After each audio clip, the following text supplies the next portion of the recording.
भारत प्रशासित कश्मीरको पहलगाममा गत अप्रिल 22 मा भएको आतंककारी हमलाका कारण चर्किएको भारत पाकिस्तान तनाव छोटो तर सघन वायु युद्धमा परिणत भयो। पहलगाम आक्रमणका संदिग्ध समूहहरूलाई दण्डित गर्ने उद्देश्य सहित भारतीय सेनाले सीमा पार पाकिस्तानी भूमिमा सञ्चालन गरेको सैन्य अपरेसन सिन्दुर र त्यसको प्रतिक्रिया स्वरूप पाकिस्तानी सेनाबाट भारतीय भूमिमा भएको जवाफी सैन्य हमलाहरूले दशकौंपछि पुनः यी दुई दक्षिण एसियाली राष्ट्रहरू संहारकारी युद्धको सङ्घारमा पुगेको महसुस भयो। परमाणु शक्ति सम्पन्न यी दुई राष्ट्रहरू बीच विकसित भएको यो परिस्थितिले विश्व जगतकै ध्यान आकृष्ट गर्यो र यो स्वाभाविक पनि थियो, किनकि पछिल्लो समय मानव इतिहासमै दुई परमाणु शक्ति सम्पन्न राष्ट्रहरू एक अर्काको भूमिमा प्रत्यक्ष आक्रमण गर्ने क्रममा रहेको अवस्था थियो। यो त्यसो त विगतमै पटक पटक युद्धहरू लडेको इतिहास र सधैँ नै शत्रुतापूर्ण सम्बन्ध भएको यी दुई राष्ट्रहरू बीच कुनै पनि बेलामा युद्ध हुन सक्ने परिस्थिति कुनै नौलो कुरा भने होइन। यद्यपि सन् 1971 को युद्ध पश्चातकै सबैभन्दा ठुलो र सघन यो वायु युद्धमा प्रयोग गरिएका उन्नत मिसाइल, ड्रोनहरू, आधुनिक लडाकु विमानहरू तथा युद्ध थप जटिल बन्दै जाँदा क्षेत्रीय एवं विश्व जगतमै पर्न सक्ने नकारात्मक प्रभावहरूका कारण यसप्रति विश्व समुदायको चासो र चिन्ता स्वाभाविक रूपमा प्रकट भयो। खास गरी अमेरिका लगायत विश्व शक्ति तथा संयुक्त राष्ट्र सङ्घ जस्ता अन्तर्राष्ट्रिय सङ्गठनहरूले यो परिस्थितिलाई सामान्यकरण गर्न प्रत्यक्ष परोक्ष रूपमा भूमिका खेले। परिणामतः युद्धविराम भयो र हाल एकाध उल्लङ्घनका घटनाहरू बाहेक एक आपसको भूमिमा सैन्य आक्रमण रोकिएको छ। तर युद्धविरामलाई दीर्घकालीन शान्तिमा परिणत गर्ने दुवै पक्षबाट ठोस पहलकदमीहरू नदेखिएको सन्दर्भमा यो युद्धविराम तात्कालिक हतियार विराम मात्र हुने र कुनै पनि समयमा पुनः प्रत्यक्ष युद्धमा फर्किने सम्भावना कायमै देखिन्छ। खास गरी 4 दिनसम्म चलेको एरियल कम्ब्याट र यसको परिणामबाट भारत सायदै सन्तुष्ट छैन, किनकि विगतका हरेक युद्धहरूमा पाकिस्तानमाथि हावी हुने गरेको विरासत अहिलेको यो नयाँ श्रृङ्खलामा भारतले अनुभूत गर्न नसकिरहेको प्रतीत हुन्छ। यसका साथै दुवै राष्ट्रहरूमा बढ्दो चर्को राष्ट्रवादी जनमतले एक पटक पुनः यी दुई राष्ट्रहरू निर्णायक युद्धतर्फ धकेलिरहेका त छैनन् भन्ने प्रश्नहरू घनीभूत हुँदै गएका छन्। प्रस्तुत परिप्रेक्ष्यमा आजको यो श्रृङ्खलामा भारत पाकिस्तान युद्धको ऐतिहासिक पृष्ठभूमि सहित हालको सैन्य तनाव, यसको तात्कालिक तथा दीर्घकालीन क्षेत्रीय अन्तर्राष्ट्रिय प्रभावहरू तथा अबको सम्भावित परिस्थितिहरूका बारेमा परिचर्चा गर्ने प्रयास गरेको छु। भारत पाकिस्तान शत्रुता र युद्धको ऐतिहासिक पृष्ठभूमि करिब 8 दशक लामो छ। 2 शताब्दी लामो ब्रिटिस औपनिवेशिक पन्जाबाट सन् 1947 मा मुक्त भई हिन्दू बाहुल्य भारत र मुस्लिम गणतन्त्र पाकिस्तानको निर्माण भएसँगै सुरु भएको यो शत्रुतापूर्ण सम्बन्धका कारण यी दुई राष्ट्रहरूले हालसम्म 4वटा मुख्य युद्धहरू लडिसकेका छन्। यस क्रमको सिलसिला जम्मू कश्मीर मामलामा सन् 1947 देखि 48 का बीच भएको पहिलो युद्धबाट सुरु हुन्छ, जतिखेर जम्मू र कश्मीर भारत पाकिस्तान अधीनस्थ थिएन।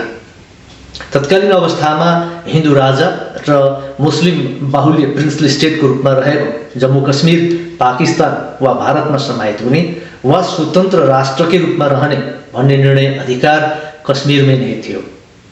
जब ट्राइबल मुस्लिम समूहहरूले पाकिस्तानको सहयोग सहित कश्मीर भूमि आफ्नो नियन्त्रणमा लिन थाले, हिन्दू राजा हरिसिंहले इन्डियाको नियन्त्रणमा रहने सम्झौता सहित भारतीय सेनालाई हस्तक्षेपको लागि आमन्त्रण गरे। यसबाट सुरु भएको पहिलो भारत पाकिस्तान युद्ध तत्कालीन समयमा आफ्नो सैन्य नियन्त्रण रेखाभित्र रहेको भूमि सोही राष्ट्रको अधीनस्थ हुने गरी युद्धविराममा परिणत भयो। तत्कालीन युद्धविराम नियन्त्रण रेखा अर्थात् लाइन अफ कन्ट्रोललाई नै डी फ्याक्टो अन्तर्राष्ट्रिय सीमा कायम गर्ने गरी भएको यो सम्झौताबाट जम्मू कश्मीर र लद्दाख सहितको 2/3 भूभाग भारतको नियन्त्रणमा पुग्यो भने आजाद कश्मीर र गिलगिट बाल्टिस्तान सहित 1/3 भागमा पाकिस्तानको नियन्त्रण कायम भयो। जित हारको स्पष्टता नभएको यो युद्ध एक प्रकारले कालान्तरमा अन्य युद्धहरूको आधारशिला बन्न पुग्यो। विश्वकै सबैभन्दा घना सैन्य उपस्थिति रहेको यो सीमा क्षेत्र तत्कालीन समयदेखि आज समेत दुई राष्ट्रको मात्र नभएर विश्व समुदायका लागि संवेदनशील भौगोलिक क्षेत्रको रूपमा विद्यमान छ।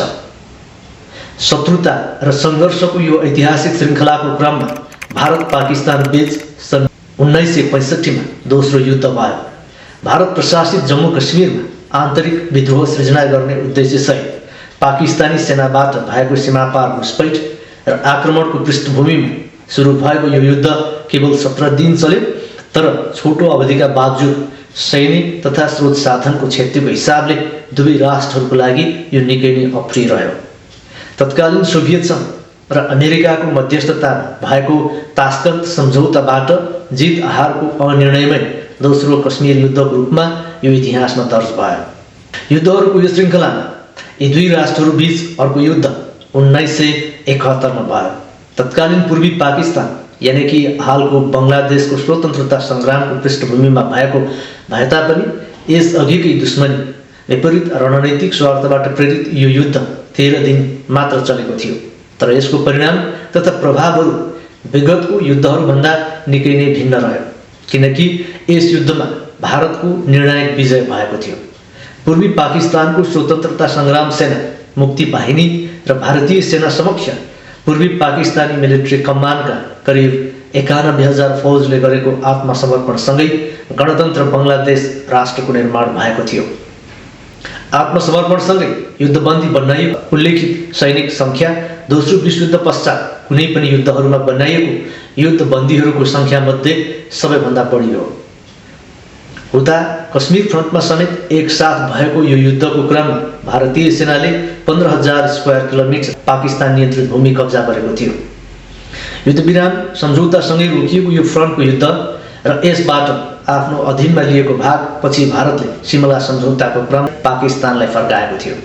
वास्तवमै यो युद्ध भारतको लागि एक अभूतपूर्व सैनिक विजय मात्र नभएर उल्लेख्य राजनीतिक रणनीतिक जित समेत थियो, जसले भारतलाई एक क्षेत्रीय शक्तिको रूपमा विश्व सामु स्थापित गरेको थियो।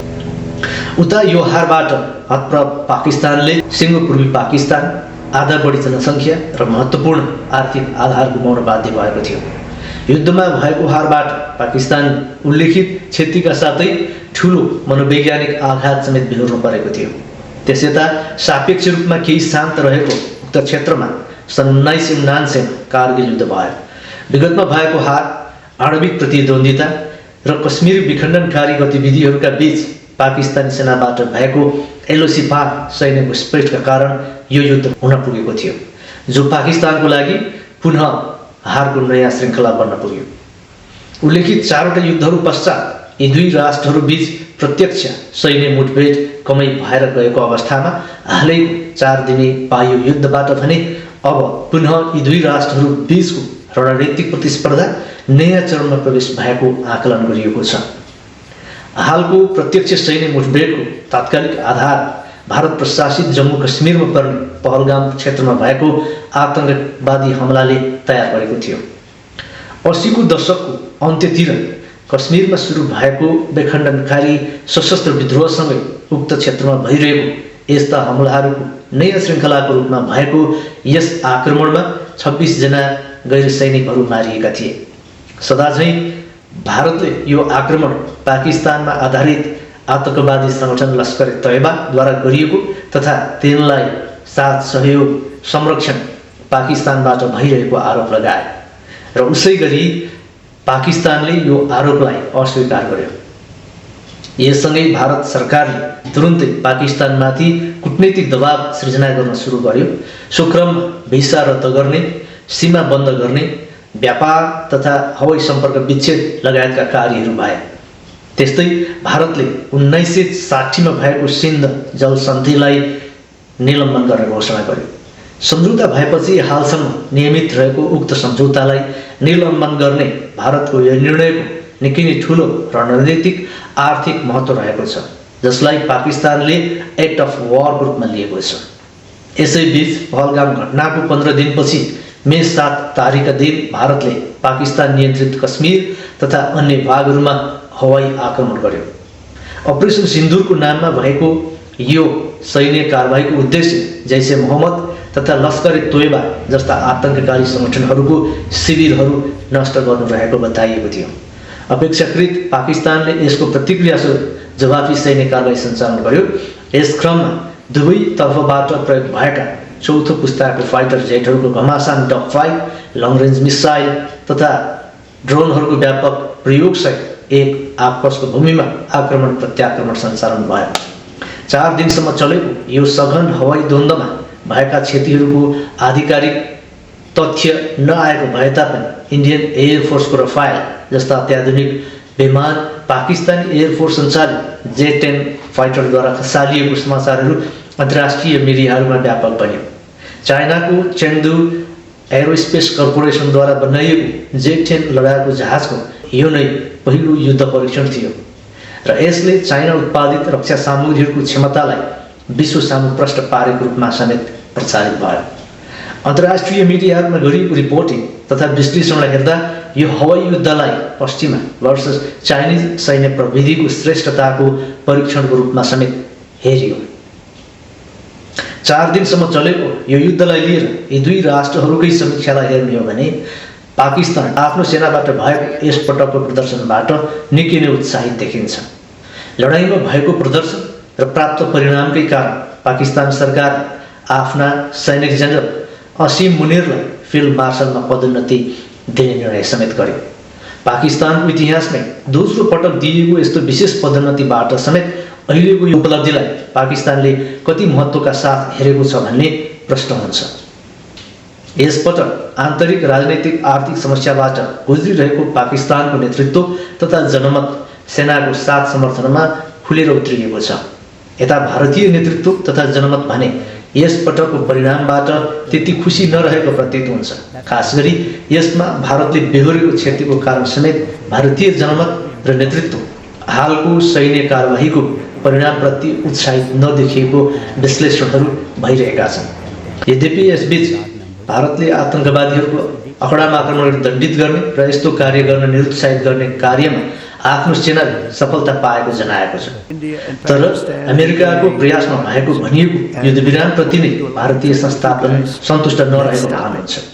कश्मीर विवादलाई द्विपक्षीय मामलाको रूपमा हेर्ने भारतीय चाहना विपरीत हालको परिस्थितिले यसको अन्तर्राष्ट्रियकरण हुँदै गएको र यसप्रति भारतको वितृष्णा प्रकट हुँदै गएको महसुस हुन्छ।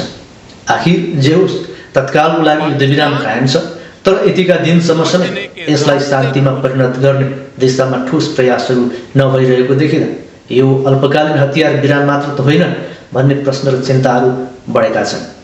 पछिल्लो दशकमा देखिएको परिस्थितिलाई दृष्टिगत गर्दा वास्तवमै कश्मीर मामलामा दीर्घकालीन शान्तिको सवाल दूर सम्भावनाको कुरा बन्दै गएको त स्पष्ट हुन्छ नै। आजको सन्दर्भमा यहाँको अल्पकालीन शान्तिको यथास्थितिलाई कायम राख्ने कुरा समेत जटिल बन्दै गएको देखिन्छ, जो भारत पाकिस्तान यस क्षेत्र र विश्व जनमानसकै लागि थप चिन्ताको विषय बन्न पुगेको छ। खास गरी विगत लामो समयदेखि भारत प्रशासित जम्मू कश्मीरमा जारी विद्रोहका बीच सन् 2019 मा कश्मीरलाई संविधानको धारा 370 द्वारा संरक्षित स्वायत्तता सहित विशेष हैसियत खारेज गर्ने भारतको निर्णयले कश्मीरको मामला जटिल बनाएको र पाकिस्तानको उच्च क्षेत्रमा कायम रणनीतिक स्वार्थका बीच यो विषय अब चुनौतीपूर्ण बन्न देखिन्छ।